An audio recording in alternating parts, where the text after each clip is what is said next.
Om Namo Bhagavate Vasudevaya. Om Namo Bhagavate Vasudevaya. Om Namo Bhagavate Vasudevaya.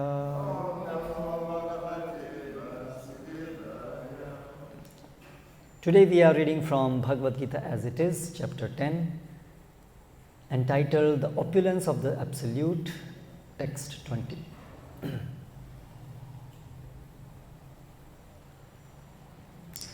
Aham Atma Gudakesha Sarvabhuta Ashayasthitaha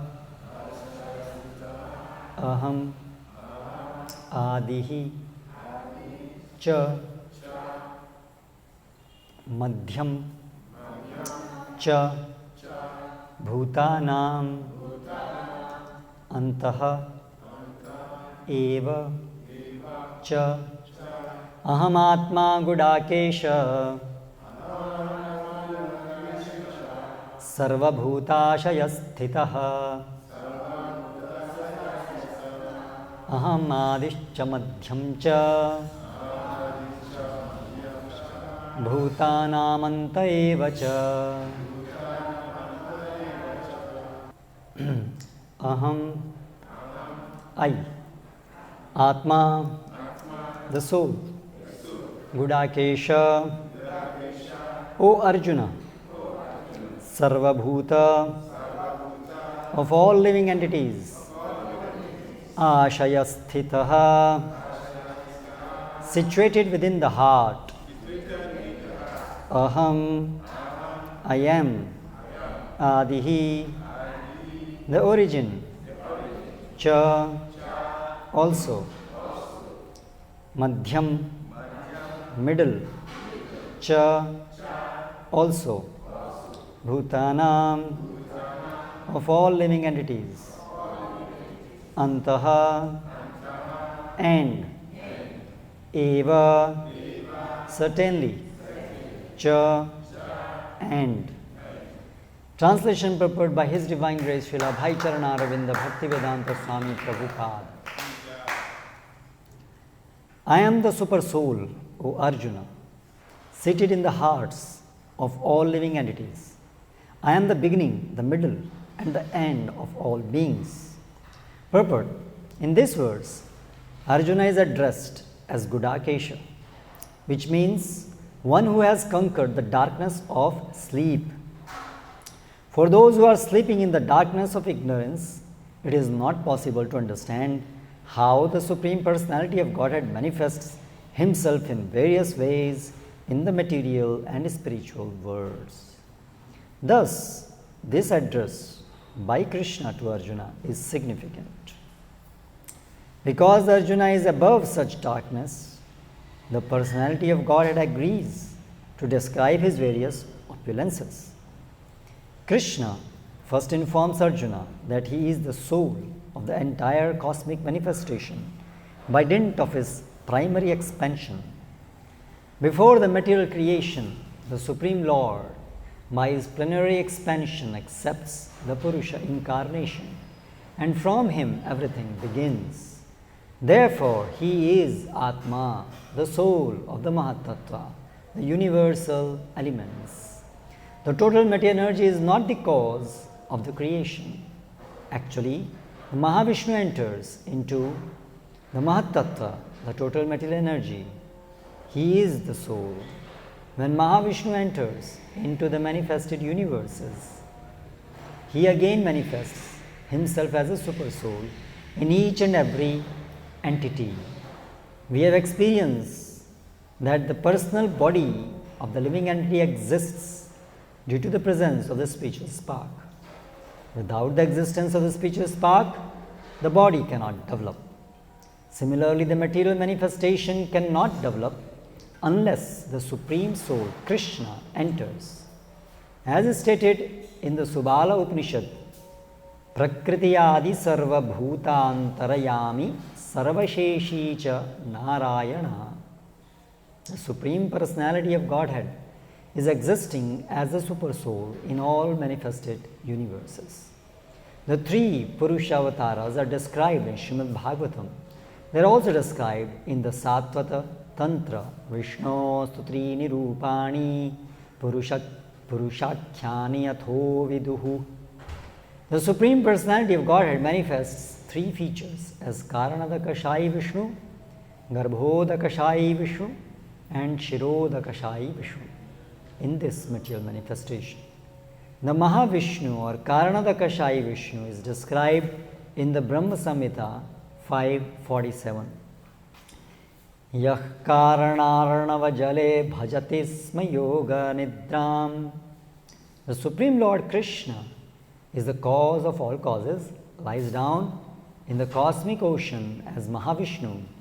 Therefore, the Supreme Personality of Godhead is the beginning of this universe, the maintainer of the universal manifestations, and the end of all energy.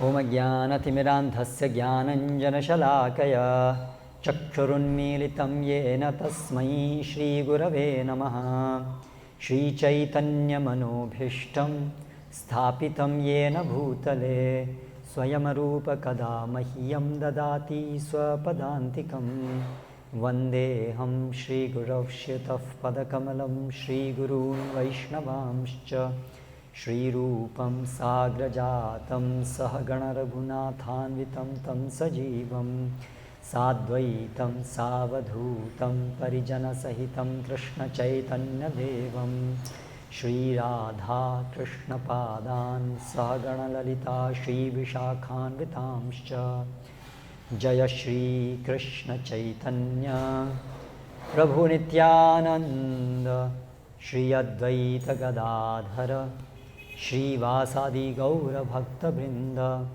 Hare Krishna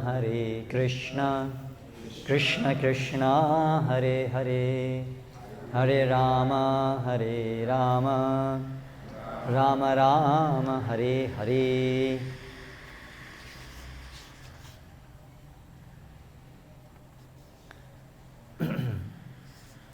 Ahamatma Gudakesha Sarvabhutashaya Sthitaha Aham Adishcha Madhyamcha Bhutanamanta Evacha.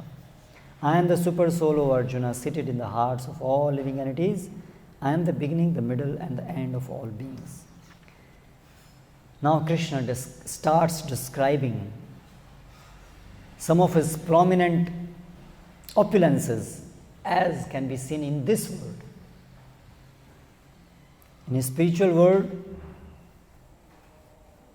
those opulences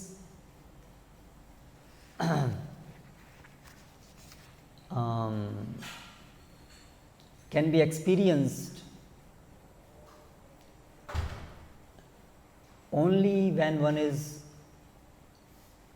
in love with Krishna. That means one is completely purified of all material designations. But while being in this material world, to begin our journey to go back home, back to Godhead, we need to begin to understand God.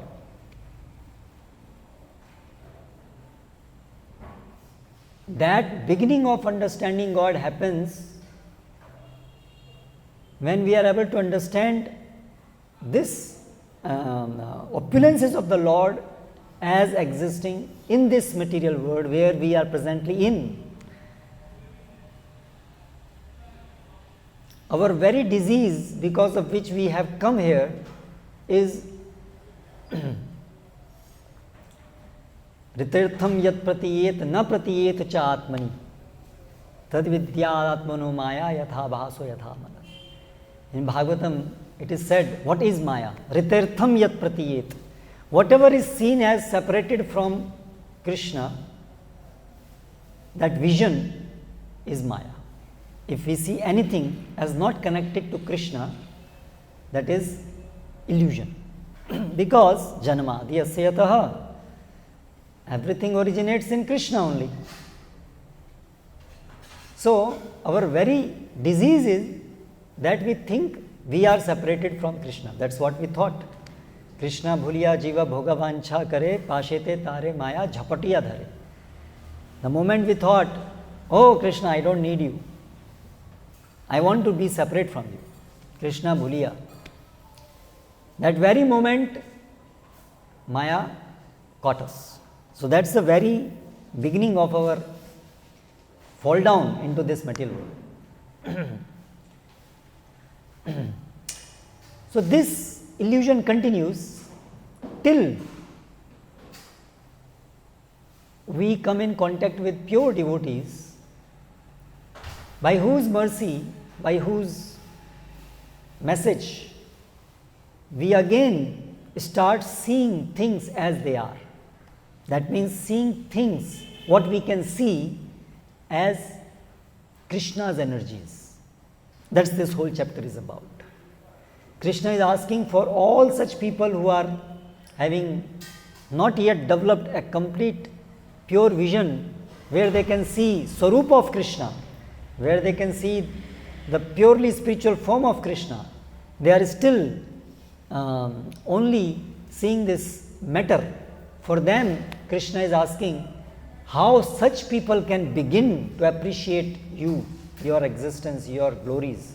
So for them, therefore, Arjuna asks, please enumerate your opulences by which such people can begin to understand you. And therefore, now Krishna begins to understand, begins to explain how, while being situated in this world, we should start seeing Krishna in this world.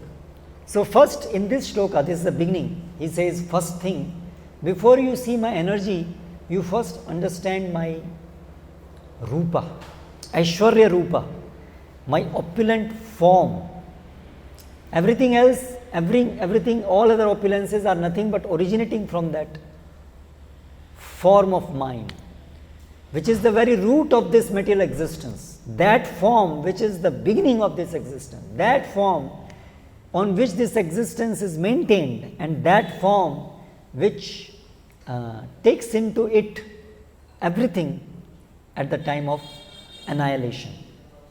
So this is what is described by Krishna in this form. So what he says,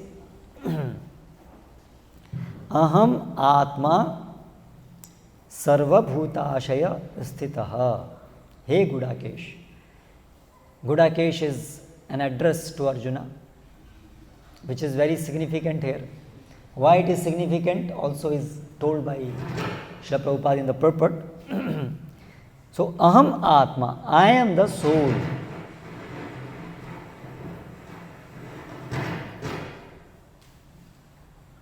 Hare Krishna. Aham atma, I am the soul.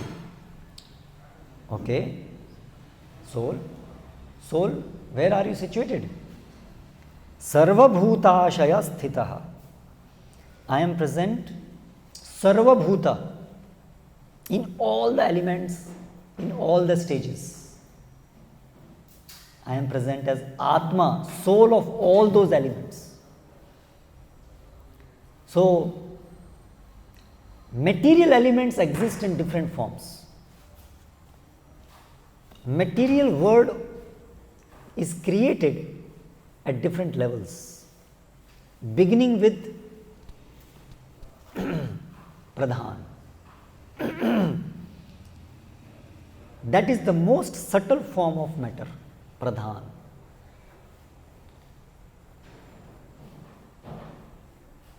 That is unmanifested form. That is a form where even the souls, individual souls, have not yet entered into the material nature. They are still lying in Mahavishnu after annihilation. So the first stage is that Krishna activates his energies, material energy, Prakriti. That stage is called Pradhan. And then stage by stage Mahat Tattva, and then different transformations, and ultimately this Panch Mahabhuta, earth, water, fire, air, ether, like that, and all different sense organs, sense objects, one by one they are created. In each and every element, at all different stages, I am the soul. That's what Krishna says. Aham Atma Sarva Bhutashaya Sthitam. I am present in everything. What is the importance of this understanding that he is the Atma of all the elements, of all different stages of material creation? The importance is, as the soul in individual body is the very cause by which a body develops, a body is maintained. In similar way, it is Lord only in the form of his, in that form in which he is present as soul, super soul of everything. It is because of that form only that matter takes form, and this word comes into existence. That is important. So, our present body, how did it come into existence? This material body is made up of unconscious elements: earth, water, fire, air, ether, and man, buddhi, ahankar.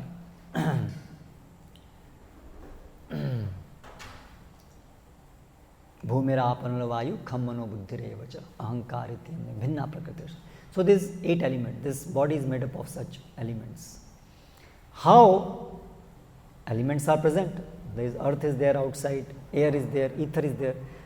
But how did they come and took this form, present form? Like this building, it is made up of again earth in the form of bricks, cement, which is again earth, another transformation. So yes, it is made up of brick and all metal elements, but how did that element took this shape, which is useful shape, which is purposeful shape? Earth lying outside cannot do this purpose, that we can sit inside, being protected by rain, all these things. So it's a particular form of matter which this building is existing. So so similarly, this present body, it is earth, water, fire, air, ether, but it is in this particular form.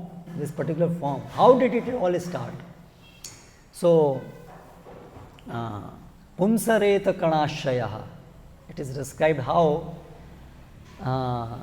the living entity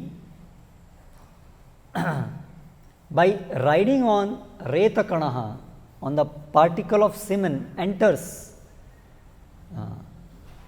into the mother's womb, and because of that entry of the living entity, it is because of that only that in the mother's womb material body starts forming.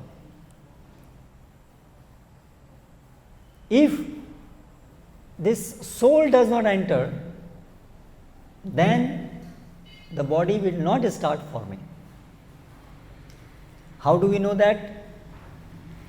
Prabhupada gives an analogy. There is one medical term which is called stillbirth. What does that mean? Stillbirth.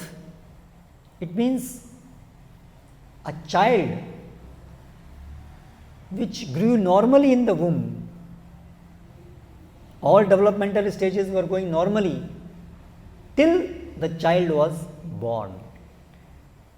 So during the time of birth, at that time, during that procedure, the child died.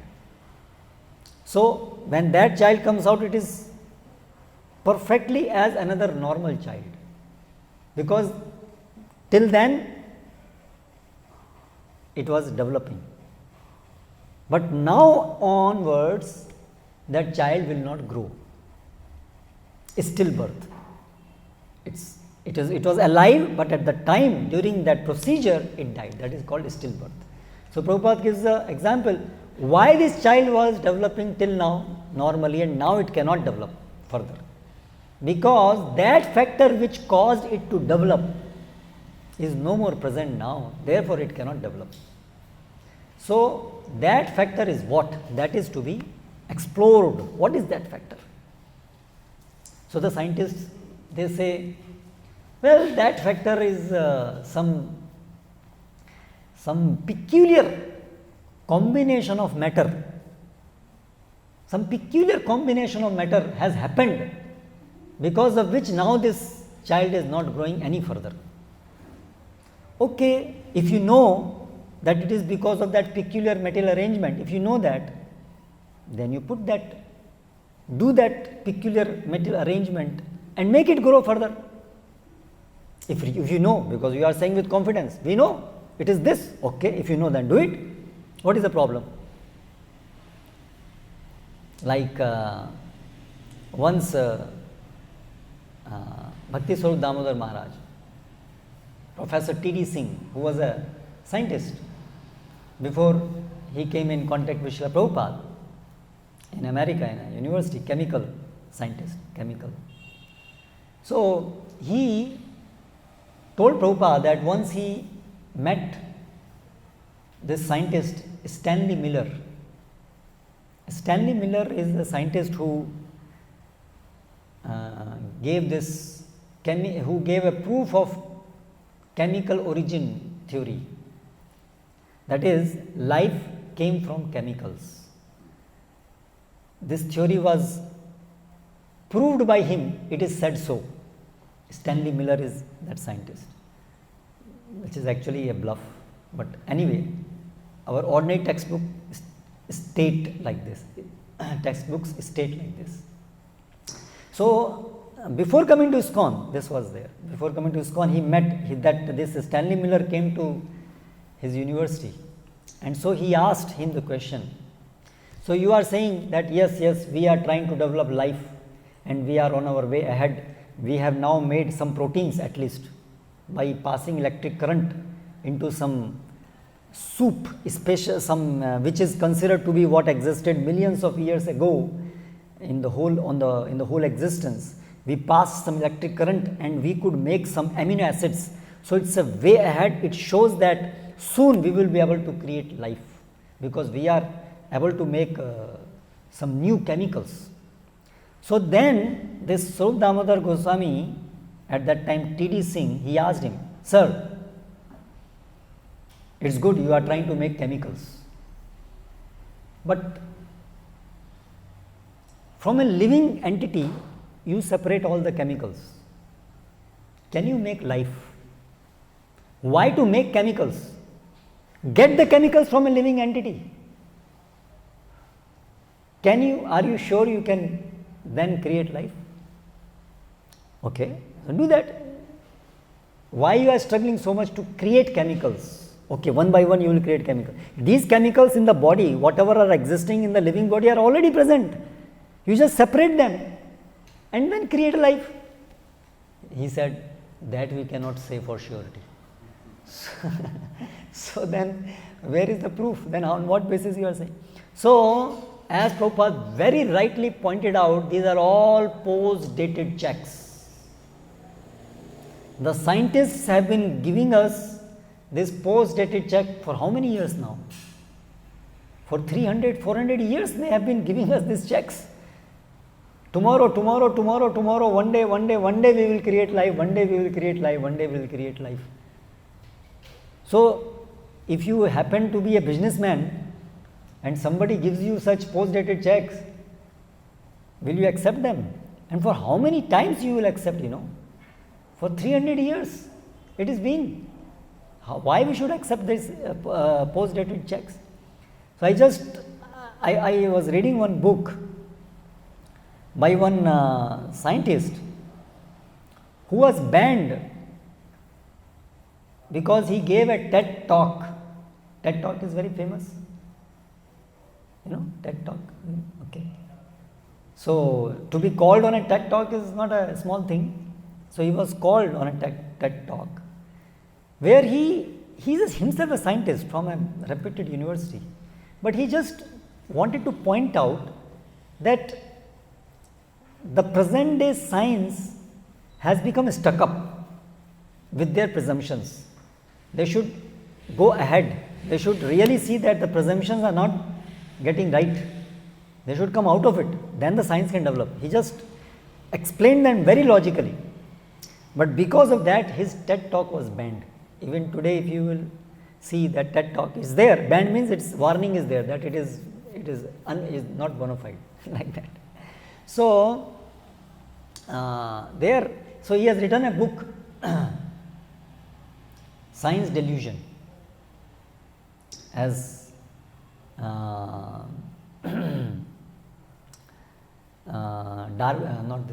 Dawkins has written a book, God Delusion. So just in contrast to that, he has written a book, Science Delusion. So in that book, he enumerates this, that the science has been giving us this post-dated checks. So I was surprised, this thing Srila Prabhupada said 50 years ago. Just see, Prabhupada is the greatest scientist. He told this 50 years ago. Similar, last class also I was explaining, today there is a bunch of scientists who are called intelligent design scientists. These scientists are explaining how by seeing nature we can see there is intelligence. This same argument, Srila Prabhupada so many times he told that if you see a rose, we see it is not possible without a designer. He said that same argument he told long back. So when somebody is a pure devotee, he can see everything clearly through and through. What these ignorant scientists can argue. Therefore, we see in front of Srila Prabhupada, even those big scientists will not be able to stand. Though Prabhupada was not scientifically as learned as them, but still nobody could stand in front of Srila Prabhupada because of the purity. They can just see everything so clearly, and therefore they can just defeat anyone in arguments because they can see clearly. So the same post-dated check that this body is just chemicals. No, only because of some specific thing this body is growing, which is not material because it cannot be obtained by matter, and matter in itself has got no initiative. So that's commonly we are seeing matter has got no initiative of its own. So why we should ascribe that matter at a certain stage gets this initiative quality? No, that is what the whole science is telling us, that somehow we are not able to explain it, but still we believe it. It's a belief system. They are not able to explain how matter can be conscious, but they are determined, they are stubborn to not accept the other paradigm, that consciousness is not result of matter, it's due to some other phenomena which is not part of this material existence. They are not ready to accept it, though they have failed to explain consciousness erupting from matter. They have completely failed, no success at all, but still they cling on to that. So as without, and then we see even a grown up person, when he dies, you cannot bring him back.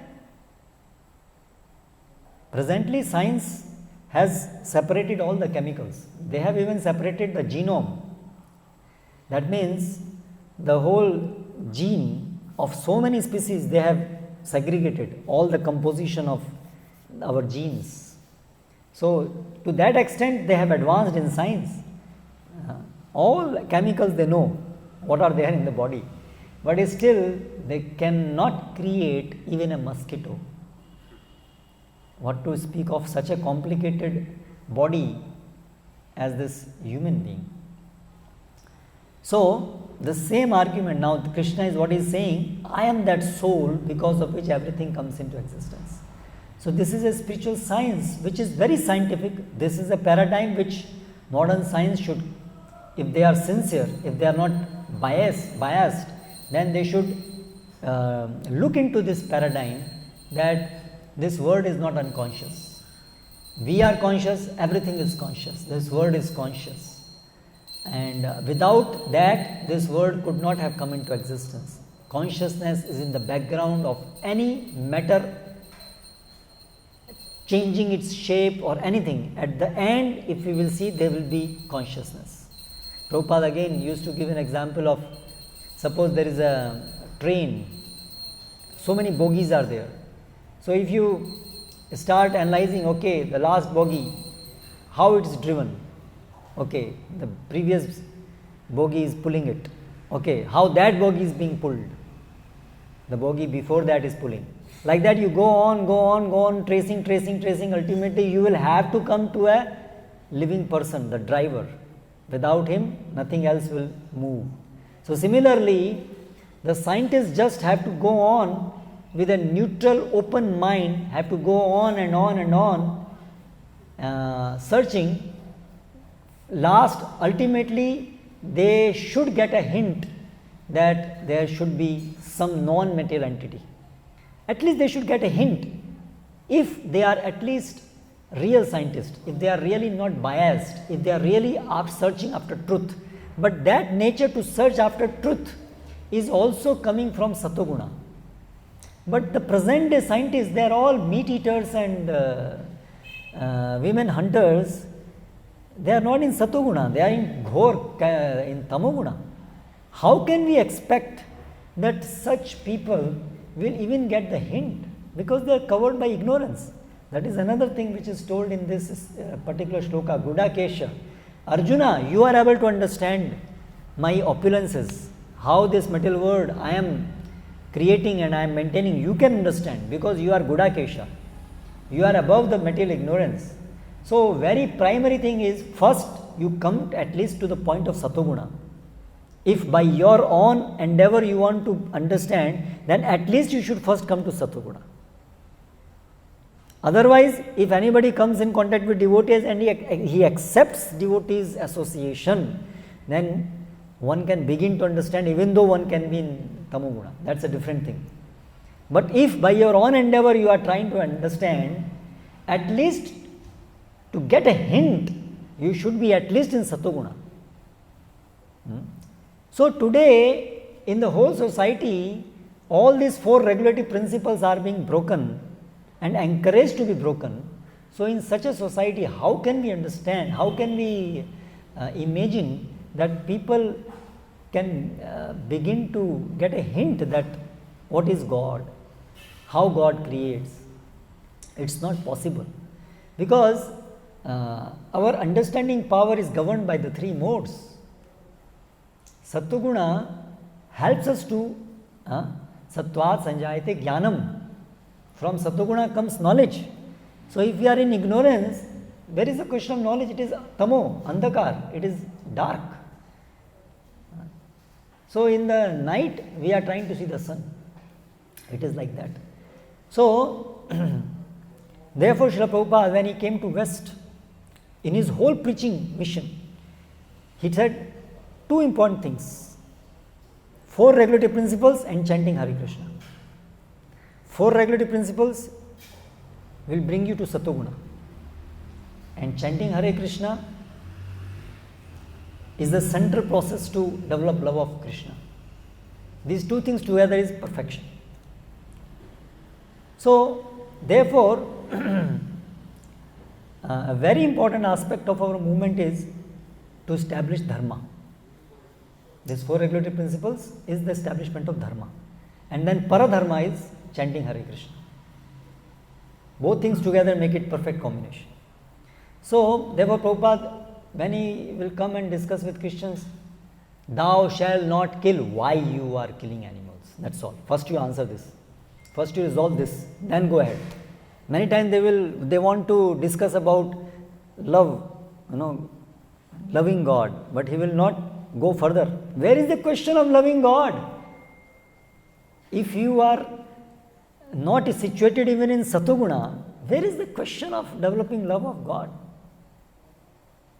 There is no question. That is Shuddha Sattva. Without Sattva-guna, where is the question of Shuddha Sattva? So, therefore, Prabhupada will not budge. First say no, first you. So, without following God's order, we cannot begin to understand Him. We are covered by ignorance. Otherwise, if we come to Sattva-guna or come in contact with devotees and accept, then we begin to understand that. Very easily it is explained here nicely. And it is explained nicely, it makes complete sense. And then by process of bhakti, we can realize all this truth. Vishnu tu trini rupani, purushakhyani atho vidu. So there are 3 Purusha avatars, there are 3 forms of the Lord which are responsible for creation, maintenance, annihilation. Vishnu tu trini rupani, purushakhyani atho vidu. Ekam tu mahata srishti. By one form, he creates Mahat Tattva. Dvitiyam tu anda samsthitam. By the second Purusha, he anda samsthitam. He enters into each anda. Brahmanda. Anda means egg-shaped. So he anda sthitam. By second form, he is situated within each anda, within each universe. Tritiyam sarvabhutastham. And by the third form, sarvabhutastham, he is situated in heart of each and every living entity. Gyatva vimuchyate. By knowing this, one can attain liberation. So if one understands how this word is creation of God, and by understanding His glories, we gradually begin to surrender to Him. We surrender to Him, then we will get moksha. Then we will get liberated from this cycle of birth and death, from all ignorance. We will go ahead. We will go beyond that. We will go beyond that. So this is being stated here in this chapter. To surrender, we should understand glories of God. How? And that begins by understanding His glories in this material world, because we are presently in this material world. By that, our journey to the kingdom of God begins by seeing God, God's hand in everything, in creation, in maintenance, annihilation. Hare Krishna.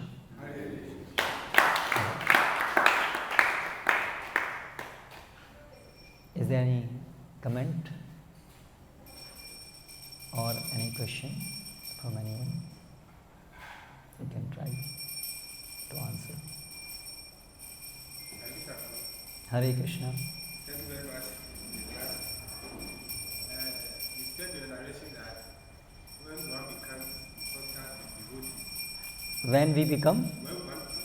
When one becomes devotee. Gets some leadership or blessing. So, for instance, if you are working in town. If you are working in town, okay. And you come across with a mad person. You come across with what? A mad person. Somebody mad is not. Mad. Yeah, a mad person. So that mad person, you see them exist somebody. Somebody who is mad. Okay. When you come across with him, Okay. he or she is going to get liberation, or because he's mad, he won't get anything from you by seeing you as a devotee. What he or she will? Yeah, he said one company. One come in contact with devotees, and associate with devotees. So if you go to town, like Harinam, go to Harinam, you're working in town, and you read this. You happen to meet a madman. Okay. So what would be the effect On the madman. of the madman? Of our meeting him. Yes. What about madman? What to say of madman? Even the plants, animals, if they hear the holy name, provided we chant with all sincerity and we are sincere practitioners of Krishna consciousness, then if they hear that sound of Hare Krishna, even they will get spiritually enlightened. So that vibration will affect him also, even though he is a madman. The effect will not be so much as on a person who is in right consciousness, but effect will be there, because even effect will be there on the plants. spiritual effect will be there. His consciousness will become purified. So he made a beginning in his spiritual life. So it will go with him after death, and that will be like a spiritual credit, which will help him in coming lives to take up Krishna consciousness. So it is not going in vain. Does that answer your question? Any other thing? Okay, so we end here. Srila Prabhupada ki jai. Hare Krishna.